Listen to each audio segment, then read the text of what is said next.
നമസ്കാരം. ആയുഷ്മാൻ ഭാരത് പദ്ധതിയെക്കുറിച്ചുള്ളതാണ് ഈ വീഡിയോ. ഈ പദ്ധതിയിലേക്ക് രജിസ്റ്റർ ചെയ്യുന്നതിനെക്കുറിച്ച് പറയുന്നുണ്ട്. അവസാന ഭാഗത്താണ് അത് ഉൾക്കൊള്ളിച്ചിട്ടുള്ളത്.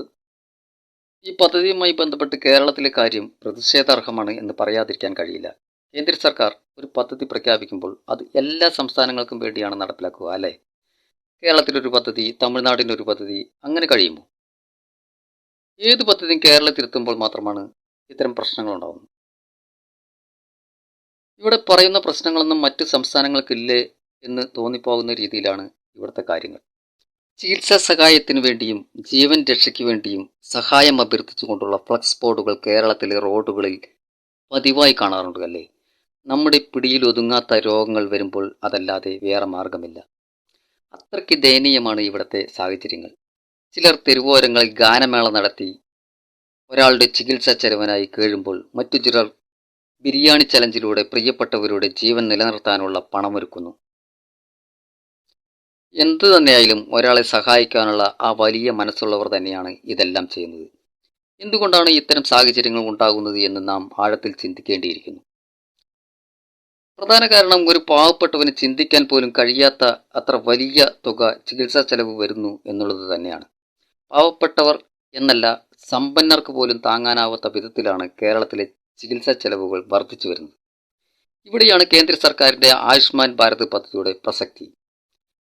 ഇതുവരെ പാവപ്പെട്ട കുടുംബങ്ങൾക്ക് മാത്രമാണ് ആരോഗ്യ സുരക്ഷ ലഭിച്ചിരുന്നെങ്കിൽ ആയുഷ്മാൻ വയോവന്ദന കാർഡ് എന്ന സംവിധാനത്തിലൂടെ 70 വയസ്സ് കഴിഞ്ഞ എല്ലാ മുതിർന്ന പൗരന്മാരെയും ഈ പദ്ധതിയിലേക്ക് ഉൾപ്പെടുത്തുകയാണ്. അങ്ങനെയാണെങ്കിൽ 4.5 കോടി കുടുംബങ്ങളിലെ അംഗങ്ങളായ 6.5 കോടി മുതിർന്ന പൗരന്മാർക്ക് കൂടി APL BPL വ്യത്യാസമില്ലാതെ ഈ പദ്ധതിയുടെ ഭാഗമാകാൻ കഴിയും. പക്ഷേ ഒരു പ്രശ്നമുണ്ട്. പ്രശ്നം എന്താണെന്ന് ഈ സർക്കുലർ വായിച്ച് കേൾക്കുമ്പോൾ മനസ്സിലാവും. കേരളത്തിലെ ഒരു മെഡിക്കൽ കോളേജിൻ്റെ സർക്കുലറാണ്. ഇതൊന്ന് കേൾക്കൂ, എന്നിട്ട് ബാക്കി പറയാം. വിഷയം: മുതിർന്ന പൗരന്മാർക്കുള്ള ആയുഷ്മാൻ വയോവന്ദന കാർഡ് ആനുകൂല്യം സംബന്ധിച്ച്. ആയുഷ്മാൻ ഭാരത് പ്രധാനമന്ത്രി ജൻ ആരോഗ്യ യോജന പദ്ധതിയുടെ ഭാഗമായി 70 വയസ്സും അതിനു മുകളിലുമുള്ള മുതിർന്ന പൗരന്മാർക്ക് സൗജന്യ ചികിത്സ ലഭിക്കുന്നതിനായി രൂപീകരിച്ച ആയുഷ്മാൻ വയോവന്ദന കാർഡ് പ്രകാരം ആനുകൂല്യം ലഭിക്കുന്നതിനുള്ള നിർദ്ദേശം സ്റ്റേറ്റ് ഹെൽത്ത് ഏജൻസിയിൽ നിന്നും ലഭ്യമായിട്ടില്ല. നിലവിൽ KASP കാർഡുള്ള മുതിർന്ന പൗരന്മാർക്ക് ആനുകൂല്യം ലഭിക്കുന്നതിന് EKYC നടത്തേണ്ടതുണ്ട്. ഇങ്ങനെ ചെയ്യുമ്പോൾ നിലവിലുള്ള കാർഡിൽ നിന്നും ഒഴിവാക്കപ്പെട്ട് ആയുഷ്മാൻ വയോവന്ദന കാർഡിലേക്ക് മാറുകയാണ് ചെയ്യുന്നത്. ഇതുമൂലം KASP സ്കീം പ്രകാരം ആനുകൂല്യം ലഭ്യമാകുകയില്ല. ആയുഷ്മാൻ വയോവന്ദന കാർഡ് പ്രകാരം ആനുകൂല്യം ലഭ്യമാക്കാൻ നിർദ്ദേശം ലഭിക്കാത്ത സാഹചര്യത്തിൽ പ്രസ്തുത സ്കീം പ്രകാരവും ആനുകൂല്യം ലഭ്യമാകുകയില്ല. ആയതിനാൽ ഇനിയൊരു അറിയിപ്പുണ്ടാകുന്നതുവരെ 70 വയസ്സും അതിനു മുകളിലുമുള്ള മുതിർന്ന പൗരന്മാർക്ക് KASP, KBF, Ayushman Vayovandana card സ്കീമുകൾ പ്രകാരം ആനുകൂല്യം ലഭ്യമാകുന്നതല്ല. സൂപ്രണ്ട്, മെഡിക്കൽ കോളേജ് ആശുപത്രി. കേട്ടില്ലേ? ഇതാണ് പ്രശ്നം. ഇപ്പോൾ അതുമില്ല, ഇതുമില്ല, ഏതുമില്ല എന്ന അവസ്ഥയായില്ലേ? എന്തൊരു കഷ്ടമാണ്, അല്ലേ? പ്രായമായവർക്ക് ഇങ്ങനെയൊരു സൗകര്യമുണ്ടായിട്ടും അത് അനുവദിച്ചു കൊടുക്കാൻ കഴിയാതെ വരുമ്പോൾ പണമില്ലാത്തതിൻ്റെ പേരിൽ അവരുടെ ജീവൻ നഷ്ടപ്പെടുന്ന സാഹചര്യമുണ്ടായി അതിൻ്റെ ഉത്തരവാദിത്തം ആർക്കായിരിക്കും? അവരുടെ ആരോഗ്യത്തിനും ആയുസ്സിനും ഒരു വിലയുമില്ലേ? ഇത് കേരളത്തിലെ മാത്രം ഒരു അത്ഭുത പ്രതിഭാസമാണോ? അല്ലാതെ എന്ത് പറയാൻ? കേരളത്തിലെ വൃദ്ധജനങ്ങൾക്ക് താങ്ങും തണലുമാവേണ്ടിയിരുന്ന പദ്ധതിയെ ഇത്തരത്തിലാക്കിയതുകൊണ്ട് ആർക്ക് എന്ത് നേട്ടമാണുള്ളത്? കേന്ദ്ര സർക്കാരിനോട് രാഷ്ട്രീയമായി എതിർപ്പുണ്ടെങ്കിൽ ഇത്തരത്തിൽ പാവപ്പെട്ട വൃദ്ധജനങ്ങളെ ഉപദ്രവിച്ചുകൊണ്ടല്ല തീർക്കേണ്ടത്.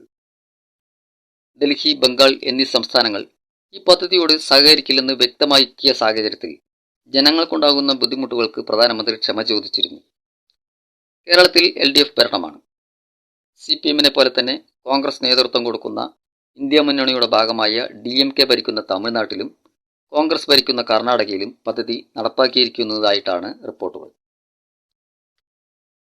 പദ്ധതിയോട് സഹകരിക്കുമെന്നോ കേരള സർക്കാർ ഇതുവരെ വ്യക്തമാക്കിയിട്ടില്ല. കാരുണ്യ പദ്ധതി പ്രകാരം ജനങ്ങൾക്ക് സൗജന്യ ചികിത്സ കൊടുത്ത വകയിൽ കോടിക്കണക്കിന് രൂപ സ്വകാര്യ ആശുപത്രികൾക്ക് കൊടുക്കാനുള്ളതിനാൽ സ്വകാര്യ ആശുപത്രികൾ ഈ പദ്ധതിയോട് മുഖം തിരിക്കാനാണ് സാധ്യത. പദ്ധതി നടത്തിപ്പിന്റെ കാര്യത്തിൽ കേന്ദ്ര സംസ്ഥാന സർക്കാരുകൾ ധാരണയിലെത്തിയിട്ടില്ല എന്ന് പറയപ്പെടുന്നു. പ്രധാനമന്ത്രി ജൻ ആരോഗ്യ യോജന വഴി 70 വയസ്സിന് മുകളിലുള്ളവർക്ക് ലഭിക്കുന്ന സൗജന്യ ചികിത്സയിൽ മരുന്നുകൾ, ചികിത്സാ വസ്തുക്കൾ, ഡോക്ടർമാരുടെ ഫീസ്, മുറിയുടെ വാടക, operation theatre charge, ICU charge, ഭക്ഷണം എന്നിവയെല്ലാം സൗജന്യമായി ലഭിക്കും. എന്ന് മാത്രമല്ല, ആശുപത്രി പ്രവേശനത്തിന് മുമ്പുള്ള 3 ദിവസത്തെ ചികിത്സാ ചെലവുകളും ആശുപത്രിയിൽ നിന്ന് ഡിസ്ചാർജ് ആയതിനു ശേഷം വീട്ടിൽ കഴിയുന്ന 15 ദിവസത്തെ ചികിത്സയ്ക്കുള്ള ആനുകൂല്യവും ലഭിക്കും. ജനങ്ങളുടെ ആവശ്യം കണക്കിലെടുത്ത് കേരളത്തിൽ താമസിയാതെ തന്നെ പദ്ധതി നടപ്പാക്കുമെന്ന് നമുക്ക് പ്രത്യാശിക്കാം. ഇനി ആയുഷ്മാൻ ഭാരത് പദ്ധതിയിൽ ചേരുന്നത് എങ്ങനെയാണെന്ന് നോക്കാം. അതിന് ആദ്യം തന്നെ നമ്മുടെ എലിജിബിലിറ്റി പരിശോധിക്കേണ്ടതുണ്ട്. https://www.pmjay.gov.in എന്ന സൈറ്റിൽ പ്രവേശിച്ച് ഐ ആം എലിജിബിൾ എന്ന ബട്ടണിൽ ക്ലിക്ക് ചെയ്യുക. ക്യാപ്ച ടൈപ്പ് ചെയ്ത ശേഷം മൊബൈൽ നമ്പർ കൊടുക്കുക. മൊബൈൽ നമ്പർ കൊടുക്കുമ്പോൾ ആധാറിലെ അതേ നമ്പർ കൊടുക്കാൻ ശ്രദ്ധിക്കണം. ശേഷം മൊബൈൽ നമ്പർ വെരിഫൈ ചെയ്യുക. വെരിഫൈ ചെയ്ത് കഴിഞ്ഞാൽ പച്ച ടിക്ക് മാർക്ക് വന്നാൽ താഴെയായി മൊബൈൽ OTP ക്ലിക്ക് ചെയ്യുമ്പോൾ വരുന്ന OTP അടുത്ത കോളത്തിൽ ടൈപ്പ് ചെയ്ത് ക്യാപ്ച ടൈപ്പ് ചെയ്ത് ലോഗിൻ ചെയ്താൽ ഈ പദ്ധതിയിലേക്ക് നമ്മൾ യോഗ്യനാണോ എന്നറിയാൻ കഴിയും. യോഗ്യതയുണ്ടെന്ന് ബോധ്യപ്പെട്ടാൽ കോമൺ സർവീസ് സെൻ്ററുകളിലോ അക്ഷയ സെൻ്ററുകളിലോ പോയി പദ്ധതിയിലേക്ക് അപേക്ഷിക്കാൻ കഴിയും. വീണ്ടും മറ്റൊരു വീഡിയോയിൽ